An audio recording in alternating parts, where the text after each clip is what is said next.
Xoş gördük sizlər növbəti video dərsimizdə. Biz bugün 3-cü sinif şagirdləri üçün Azərbaycan dili fənnindən bağlayıcı mövzusundan danışacağıq. Bağlayıcı. Gəlin başlayaq. Bağlayıcı ümumiyyətlə köməkçi nitq hissəsidir. Cümlələri və ya sözləri bir-birinə bağlayır. Bağlayıcı haqqında, ümumiyyətlə köməkçi nitq hissələri haqqında biz 2-ci sinifdən öyrənməyə başlayırıq. 3-cü sinifdə birbaşa bağlayıcı haqqında məlumat var. 4-cü sinifdə isə digər köməkçi nitq hissələri öyrənilir. Hansı ki, modal sözlər, ədat, qoşma və s. Yəni, bağlayıcını 4-cü sinifdə təkrarlamağa ehtiyac olur, amma birbaşa mövzu olaraq verilmir. Yəni, biz bağlayıcıdan danışırıq. 2-ci, 3-cü, 4-cü sinif şagirdləri və yuxarı sinif şagirdləri bizi dinləyə bilər. Bağlayıcını öyrənmək istəyənlər, onun haqqında məlumat almaq istəyənlər. Əgər hələ də bağlayıcı sizin üçün qorxulu yoxudursa, sualların cavabını tapa bilmirsinizsə, bağlayıcı haqqında oxuyursunuz, heç nə başa düşmürsünüzsə, bu video sizin üçündür. Bu videodan sonra artıq harada bağlayıcı görəcəksiniz, onu tanıyacaqsınız. Başladıq. Bir də onu deyim ki, əgər istəyirsinizsə ki, PDF-ni əldə edəsiniz, videonun aşağısında məlumat hissəsinə linki yerləşdirmişəm. Linkə vurursunuz, Telegrama daxil olursunuz və oradan birbaşa PDF-i əldə edə bilirsiniz. Başladıq. Hansı cümlədə bağlayıcı var? Ümumiyyətlə, baxaq. Ən gözəl çiçəklər bizim bağımızdadır. Ən sözü bağlayıcı deyil. Köməkçi nitq hissəsidir, ancaq ədatdır. Dünən hava soyuq idi, ancaq yağış yağmadı. Bəli, buradakı ancaq sözü bağlayıcı ola bilər. Uşaqlar meşəyə sarı getdilər. Sarı köməkçi nitq hissəsidir, amma qoşmadır. Ancaq sənə inanıram. Buradakı ancaq sözü köməkçi nitq hissəsidir. İndi ikinci bir sual ortaya çıxır. Mən hansı ancağı bağlayıcı olaraq götürəcəm? Bu ancaq sözünü, yoxsa bu ancaq sözünü? Hansını götürəcəyik dostlar? Deməli, biz burada diqqət etməliyik ki, hansı cümlədə verilən ancaq sözü, cümlələri və ya sözləri bir-birinə bağlayır. İndi baxaq. Dünən hava soyuq idi, ancaq yağış yağmadı. Baxın, burada aydınca görünür ki, cümlələr bir-birinə bağlanıb. İki fərqli cümlənin arasında ancaq bağlayıcısı işlənir və cümlələri bir-birinə bağlayıb. Amma buradakı ancaq sözü, dostlar, ancaq sənə inanıram dediyi zaman bu ədatdır. Yəni, səndən başqalarını kənara atıram, yəni sənə inanıram. Təkcə sənə inanıram, yalnız sənə inanıram. Bəs başqa cür necə müəyyən edə bilərəm? Tapa bilmirəm. Mənim siz görürsünüz, mən görmürəm də. Mən bu sualın cavabı mənim üçün çətindir. Yerinə bağlayıcı qoymağa çalışıram. Dünən hava soyuq idi, lakin yağış yağmadı. Dünən hava soyuq idi, amma yağış yağmadı deyə bilirəm, düzdürmü? Yəni, asanlıqla onu digər qarşılaşdırma bağlayıcıları ilə əvəz eləyə bilirəm. Belə olduğu halda deyirik ki, buradakı ancaq sözü bağlayıcıdır. Amma bura baxın, ancaq sənə inanıram. Yerinə yalnız sözünü qoya bilərəm. Yalnız sözü isə bağlayıcı deyil. Yalnız sözü ədatdır. Ona görə də bizim cavabımız D variantı C, A ola bilməz. Davam edirik. Ümumiyyətlə, dostlar, çalışın, söz ehtiyatınızı genişləndirin. Köməkçi nitq hissələrini ən azından tanıyın ki, hansı qoşmalar var dilimizdə, hansı ədatlar var, hansı modal sözlər var. Yəni, onları tanımaq sizi irəliyə salır. Bir addım irəli atır. Hansı cümlə bağlayıcı ilə bağlanıb? Hava qaraldı, hər kəs evinə getdi. Burada vergül işlənib. Görürsünüz, vergülla bağlanıb. Elə diqqətlə dərsi dinləyirdi. Ümumiyyətlə, burada bağlayıcı və ya vergüldən istifadə olunmuyor. Tədbir təxirə salınır. Çünki aktyor heyəti gecikmişdi. Bəli, bu çünki cümlələri bir-birinə bağlayır. Bağlayıcı ilə bağlanıb C-də cümlə. Məhz sənin sözlərin diqqətimi çəkdi. Məhz sözü köməkçi nitq hissəsidir, amma bağlayıcı yox, ədatdır. Davam edək. Hansı söz bağlayıcı kimi işlənir, amma ən tərəf kimi? Təbii ki, görən kimi deyirlər ki, müəllimə, amma sözü bağlayıcı kimi işlənir. Amma kimlər deyir? Bağlayıcını tanıyanlar. Tanımırsınızsa da indi bildirirsiniz ki, amma, ancaq, lakin, fəqət isə qarşılaşdırma bağlayıcılarıdır. Hansı cümlədə qarşılaşdırma bağlayıcısı işlənib? Əli və Vahid kitab alırlar. Baxın, ilk öncə bağlayıcını görən kimi cavabı götürməyin. Bu boyda yazılıb ki, qarşılaşdırma bağlayıcısı. Qarşılaşdırma bağlayıcılarını xatırlayaq.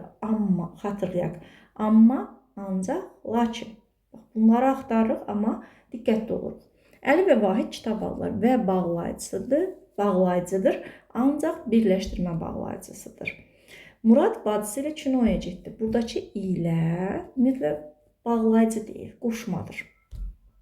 Səbəbi də budur ki, əgər desəydi Murad ilə bacısı kinoya getdi, siz onu bağlayıcı kimi götürə bilərsiniz. Amma Murad bacısı ilə kinoya getdi, artıq bu qoşmadır.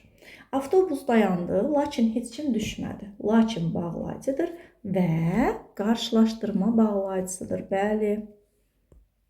Mən yorğun idim, ona görə də parka getmədim. Ona görə də bağlayıcıdır. Ancaq necə bağlayıcıdır dostlar? Təbii ki, səbəb-nəticə bağlayıcısıdır. Cavab C variantı. Verilmiş cümlədə bağlayıcını hansı sözlə əvəz etsək, cümlənin mənası dəyişməz. Sara hadisədən, bu da səhv düşüb, hadisədən xəbərdar idi, amma həyəcandan dili söz tutmadı. Burada texniki səhvlər var, onlara diqqət eləməyək, yəni çapda olan şeydir. Sara hadisədən xəbərdar idi, amma həyəcandan dili söz tutmadı. Biz diqqətimizi veririk bağlayıcı məsələsinə ki, bağlayıcını hansı sözlə əvəz etsək, cümlənin mənası dəyişməz. Biz amma sözünə uyğun bağlayıcı axtarırıq. Təbii ki, onu qarşılaşdırma bağlayıcısının əvəz edəcək, çünki cümlənin mənası dəyişməsin. Sara hadisədən xəbərdar idi, lakin həyəcandan dili söz tutmadı desək, doğru olar. Ona görə də həyəcandan artıq, baxın, ona görə də çünki qoysaq yerinə, çünki həyəcandan bu artıq səbəb-nəticə olur. Cümlənin müəyyən qədər funksiyası, mənası, işlənmə məqamı dəyişmiş olur. Ona görə cavab A variantı olacaq. Əgər mənası dəyişməz deyirsə, sən artıq orada ona uyğun bağlayıcı seçməlisən.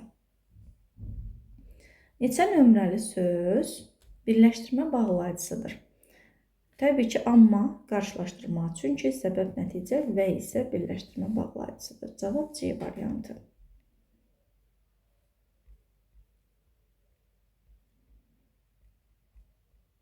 Hansı cümlədə ilə bağlayıcıdır? Atam ilə kəndə getdim. Buradakı ilə qoşmadır. Atam hər hansısa bir birləşdirmə funksiyasını yerinə yetirmir. Vahid ilə Dəniz rəsm çəkirlər. Vahid, baxın, bağlayıcı olduğunu bir də necə müəyyən edirik? Yerinə ilə, bir də və birləşdirmə bağlayıcılardır. Sən iləni və ilə əvəz etməyə çalış. Gəlin əvəz edək. Vahid və Dəniz, baxın, asanlıqla əvəz edə bilirəm. Vahid ilə Dəniz rəsm çəkirlər. Biz müəllim ilə ekskursiya gedirik. Buradakı, bax, atam və kəndə getdim demək olmur. Biz müəllim və ekskursiya gedəcəyik, olmur. Səlim babası və bazardan gəlir demək olmur. Yəni, burada sən hansı iləni və ilə əvəz edə bilirsənsə, deməli, o sənin bağlayıcın olacaq. Cavabımız olacaq B variantı. Vahid və Dəniz rəsm çəkirlər, Vahid ilə Dəniz rəsm çəkirlər. Kimsə də cümləni səhv oxuyur, Vahid Dəniz rəsm çəkir kimi oxuyur, sonra da bağlayıcını tapa bilmir. Yəni, ilkin məqam budur ki, nəyə diqqət edirik? Cümləni düzgün oxumalıyıq. Nöqtələrin yerinə hansı bağlayıcı uyğundur?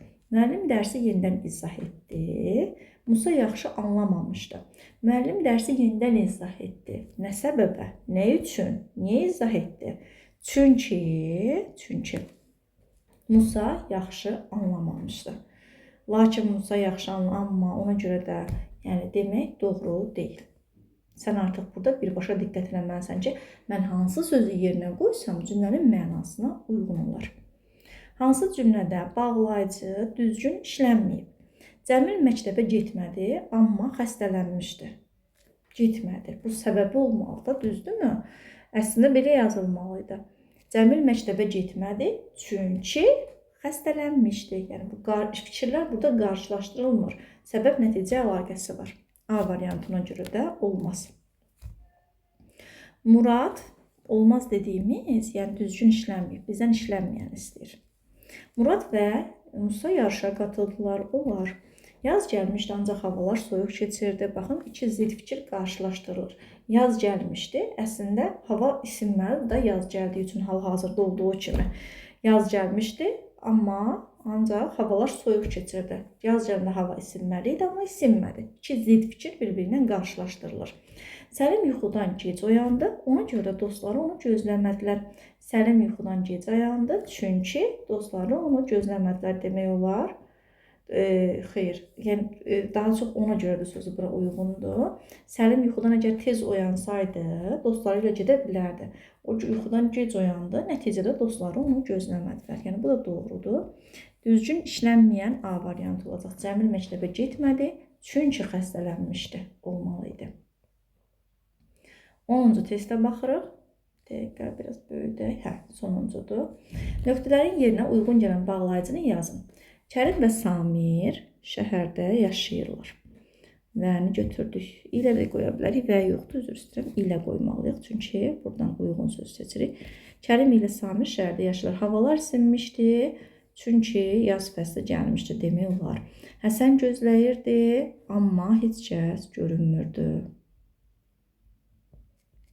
Maral dərslərini yaxşı oxuyur, ona görə də qiymətləri yüksəkdir. Ona görə də qiymətləri, havalar isinmişdi, çünki yaz fəsli gəlmişdi. Çünki. Belə. Deməli, biz sizinlə dostlar danışdıq bağlayıcıdan. Ümid edirəm ki, sizin üçün maraqlı bir dərs oldu. Faydalı bir dərs oldu. Siz də mənim kimi düşünürsünüzsə, videonu bəyənin və paylaşın. WhatsApp statuslarınızda paylaşa bilərsiniz. Dostlarınızla, olduğunuz valideyn qruplarında, qohum-əqrabalarınızla paylaşa bilərsiniz. Kimlər üçün düşünürsünüz bu video faydalıdır? Ona paylaşsanız bu videonun ona xeyri deyə bilər. Paylaşın. Belə.